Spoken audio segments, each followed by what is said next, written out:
नमस्कार साथियों। सभी लोग मुझे जानते हैं, मैं विद्यार्थियों को पढ़ाता हूँ, शिक्षक हूँ।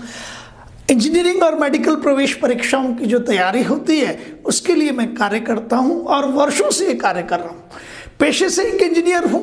इलेक्ट्रिकल इंजीनियरिंग मैंने 92 में कंप्लीट किया था और पिछले 27-28 वर्षों से एक शिक्षक की भांति, एक इंजीनियर की भांति लाखों विद्यार्थियों से और उनके लाखों अभिभावकों से मिलता रहता हूँ। और उस दौरान एक जिसे कहते हैं, सभी लोगों की जिज्ञासा रहती है कि सर, जब बच्चे थोड़े से भटक जाते हैं, जिस राह पे उन्हें नहीं चलना चाहिए उससे थोड़े से इधर उधर हो जाते हैं, गलत दिशा की तरफ पढ़ने लगते हैं, तो किस तरह की चीज़ों का आप उपयोग करते हैं? उस दौरान कक्षा में किस तरह का कार्य आप करते हैं बच्चों को सुधारने के लिए? इस पे कई सारे अभिभावकों की और विद्यार्थियों की लगातार पूछ थी। उनका आग्रह था कि है क्या ऐसा, कौन सा जादू रहता है शिक्षक के पास में कि वो बच्चे की राह को बदलने की क्षमता रखता है, उसे सही राह पर लाने की कोशिश करते हुए सफल हो जाता है।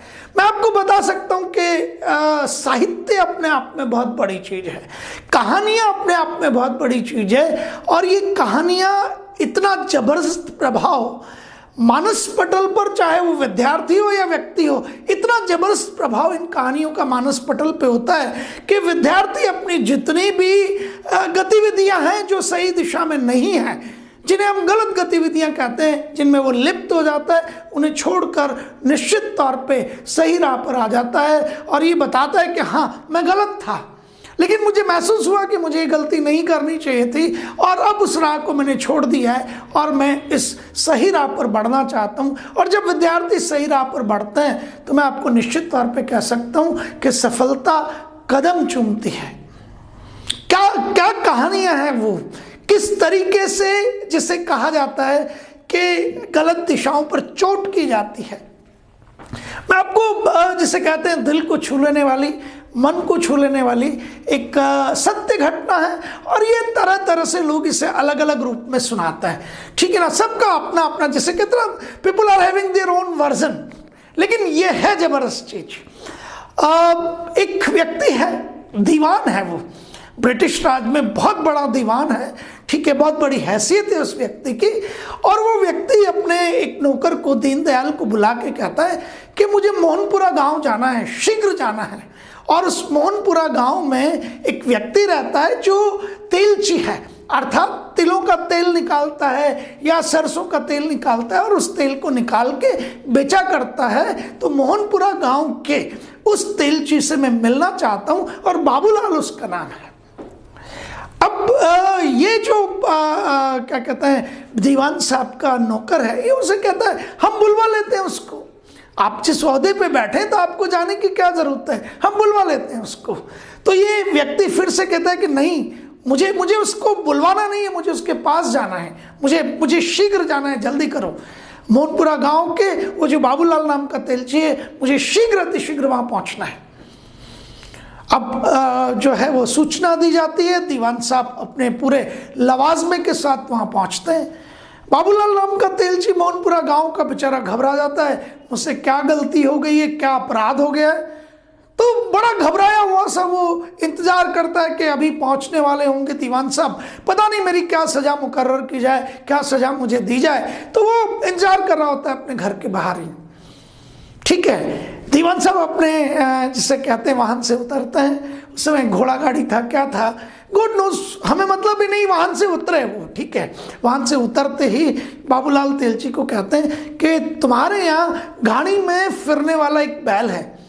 अब सब लोगों को मालूम होगा कि पुराने जमाने में बैल चारों तरफ घूमता था और उसे घाणी कहा जाता था और घाणी की वजह से तेल निकलता था। आज भी वो घाणी का तेल बहुत मशहूर है अपनी शुद्धता के लिए। तो वो कहते हैं हाँ साहब, एक बैल है मेरे पास, वो घाणी चलाता है और बहुत अब बूढ़ा हो चुका है वो बैल, बताइए क्या कर सकता हूँ मैं।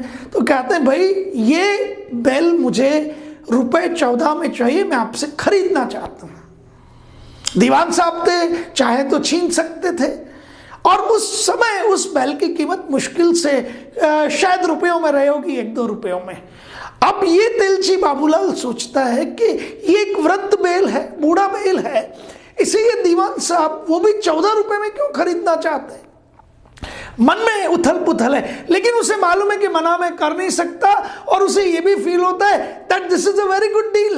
ऑफर बहुत जबरदस्त है ना, जबरदस्त ऑफर है ये तो यार। 2 रुपए के 14 रुपए मिल रहे हैं, और ये बेल तो कुछ समय पश्चात मर ही जाएगा। ठीक है, अब आप यहां से देखिए कि 14 रुपए दीवान साहब बाबूलाल राम के तेलची को देके बेल को लेके निकल पड़ते हैं, और वो व्यक्ति जो उनका पियून था, उनका नौकर था, वो भी उनके साथ साथ ही चल रहा है, अर्दली है उनका। दीवान साहब से वो पूछता है कि अब हम मुश्किल से 1-2 रुपए के बेल के 14 रुपए दे आए हैं, ये बेल वृद्ध भी है, ठीक है, हम इसे ज़्यादा काम भी नहीं ले सकते, और ये चेष्टा करता है कि मुझे पूछा जाए, लेकिन उसकी हिम्मत नहीं हो पाती। अब वो बैल को लेके चल रहे हैं, बैल पैदल पैदल चल रहा है, आगे दीवान साहब का लवाजमा चलता है, और थोड़ी दूर निकल के एक शिव मंदिर है, और जैसे ही वो लवाजमा और बैल शिव मंदिर के सामने पहुंचते हैं, बैल वहां तड़प कर मंदिर के सामने अपनी जान दे देता है, अपने उसके प्राण पखेर उड़ जाते हैं, बैल की मृत्यु हो जाती है।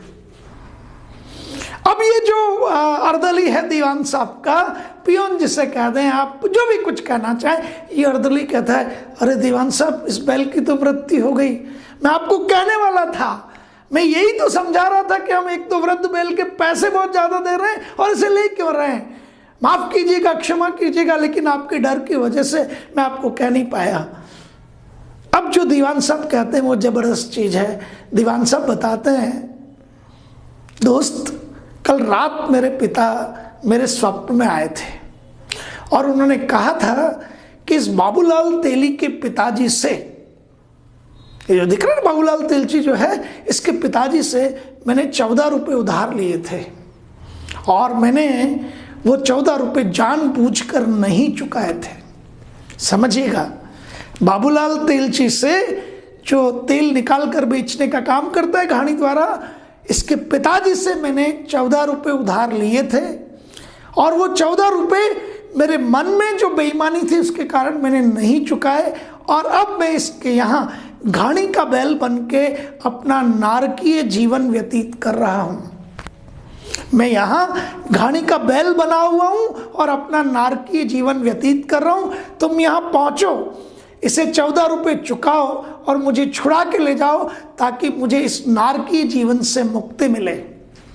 तो वो जो दीवान साहब थे, एक पुत्र जो था, वो अपने पिता के लिए दौड़ा हुआ गया, और दौड़कर वो जो किस समय का वो जिसे कहा जाता है कि आपके पास में उधार रहा होगा, उस बाबूलाल के पिताजी से उधार लिया था, लेकिन चल रहा था आपके ऊपर, बेईमानी थी आपके ऊपर, और उस बेईमानी को आप भुगत रहे थे किस स्वरूप में? घाणी का बैल बनकर।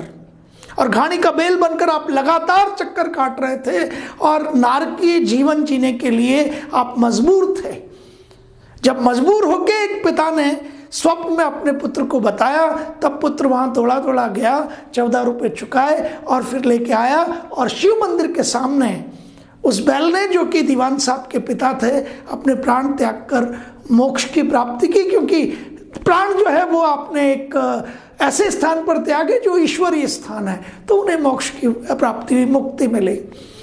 मैंने ये आपको कहानी इसलिए सुनाई है प्यारे विद्यार्थियों और आत्मीय स्वजनों, दोस्तों, कि यदि आपका कहीं ना कहीं कोई, if there is a wrong input, output will be definitely wrong. आपके दुष्कृत्यों का दुष्फल ही मिलेगा। आप ये मान के चलिए, सुफल प्राप्त करना है ना, तो आपको सत्कृत्य करने पड़ेंगे। अब मैं सब उन अभिभावकों से कहता हूं कि जब इस तरह की कहानी बच्चों के सामने सुनाई जाती है, ये उनके मानस पटल पर निश्चित तौर पर बड़ा प्रभाव डालती है। शब्दों के जो बाण होते हैं वो बहुत ज़बरदस्त होते हैं। शब्द अपने आप में ब्रह्म है।